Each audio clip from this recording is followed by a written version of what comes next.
നമ്മൾക്ക് കടമയുണ്ട്.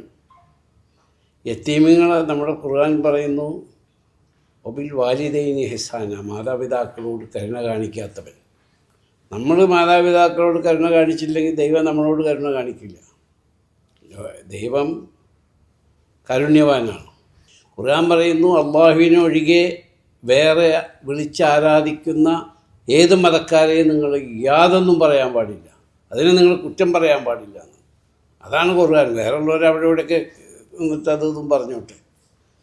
നമ്മൾക്ക് ഒരു അള്ളാഹു ഒഴികെ വിളിച്ചാരാധിക്കുന്ന ഒരു ദൈവങ്ങളെയും കുറ്റം പറയാൻ പാടില്ല. ഗാന്ധി ഭവൻ്റെ സ്ഥിതി, അവിടുത്തെ അമ്മമാർ അച്ഛന്മാർ വളരെ പരിതാപകരമായ അവസ്ഥയിലായിരുന്നു അവർ ജീവിച്ചിരുന്നത്. അതിനിപ്പോൾ അവർക്ക് ബിൽഡിങ്, ആദ്യം അമ്മമാർക്ക് ബിൽഡിങ് ഉണ്ടാക്കി കൊടുത്തു. അത് കഴിഞ്ഞിപ്പോൾ അച്ഛന്മാരുടെ ബിൽഡിങ് പണിതുകൊണ്ടിരിക്കുകയാണ്. അവരും സുഖമായി ജീവിക്കട്ടെ. നമ്മുടെ കേരളത്തിലെ സ്ഥിതി, പ്രായമാകുമ്പോൾ അച്ഛന്മാരെയും അമ്മമാരെയും ഓൾഡ് പീപ്പിൾ ഹോമിലേക്ക് അയക്കുന്ന പാശ്ചാത്യ സംസ്കാരമാണ് ഇപ്പോൾ ആൾക്കാർ പിന്തുടർന്നുകൊണ്ടിരിക്കുന്നത്.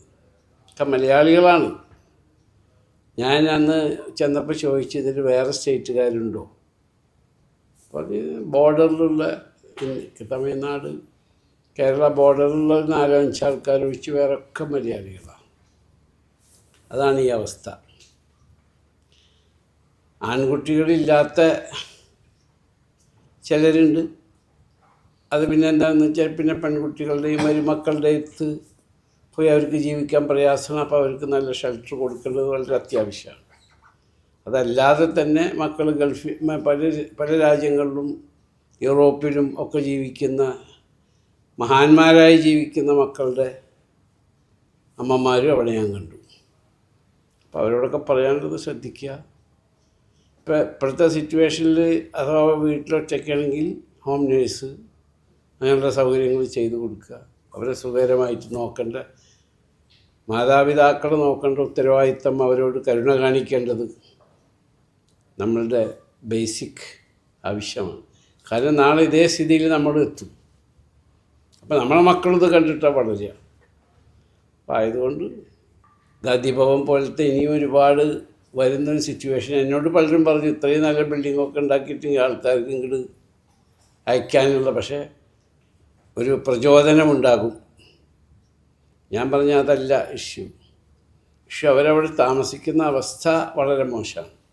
വളരെ സ്വത്തുള്ള കുടുംബത്തിൽ നിന്നൊക്കെ ആയിരിക്കും അവർ സുഖമായി ജീവിച്ച് വളർന്നത്.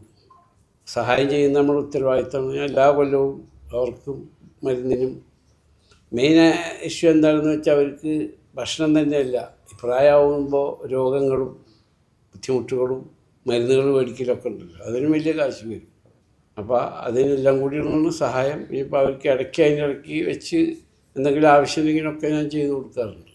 അപ്പോൾ അതൊരു ബാധ്യതയുള്ളൂ മനുഷ്യൻ്റെ. അതുപോലെയാണ് ഇപ്പോൾ ബഹുമാനപ്പെട്ട UAE പ്രസിഡൻറ്റിൻ്റെ പാട്രണേജിൽ ഇപ്പോൾ മദർ ഓഫ് നേഷൻ, ഈ അനാഥ കുട്ടികളുടെ ഓർഫാൻസ്, അതേമാതിരി മാതാപിതാക്കളെ നോക്കുന്ന മാതിരി അനാഥകളെ നമ്മൾ നോക്കണം. ഓർഫനേജുകളുണ്ട്, കേരളത്തിലുണ്ട്. അവിടെയൊക്കെ ഞാൻ കഴിയുന്ന സഹായം അറിഞ്ഞിട്ടും അറിയാതൊക്കെ ഞാൻ ചെയ്യാറുണ്ട്.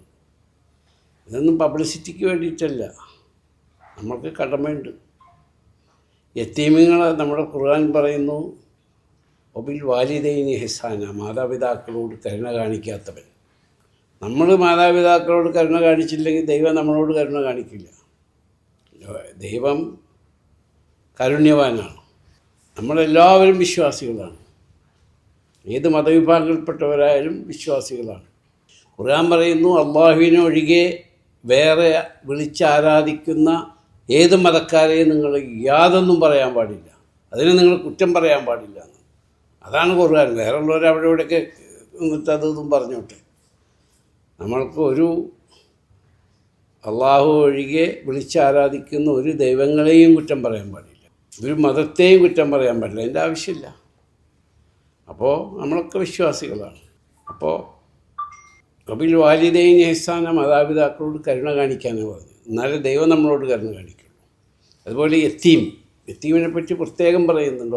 ഓർഫാൻസ് അത് പല രീതിയിലും ഓർഫാൻസ് ആവുകയാണ്.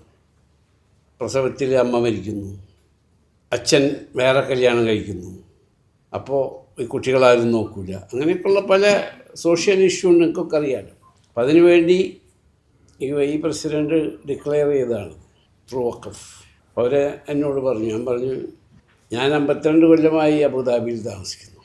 ഫസ്റ്റ് ടൈമാണ് ഇങ്ങനത്തെ ഒരു ഡിക്ലറേഷൻ പ്രസിഡൻറ്റ് നടത്തുന്നത്.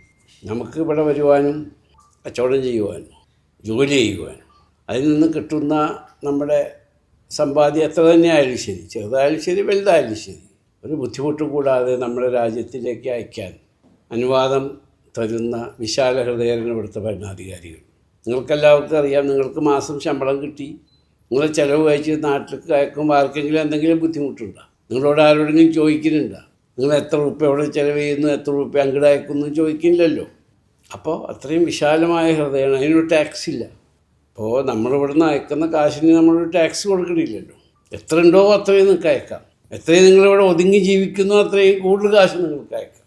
അങ്ങനെയുള്ളൊരു സാഹചര്യം വന്നപ്പോൾ നമ്മൾ കുറേ ബാങ്കിൽ കാശ് ഇട്ടിട്ട് അല്ലെങ്കിൽ കാശുണ്ടെന്ന് ആലോചിച്ച് കിടന്നുറങ്ങിയിട്ട് കാര്യമില്ലല്ലോ. ഈ രാജ്യമാണ് എന്നെ യൂസഫ് അലി ആക്കിയത്.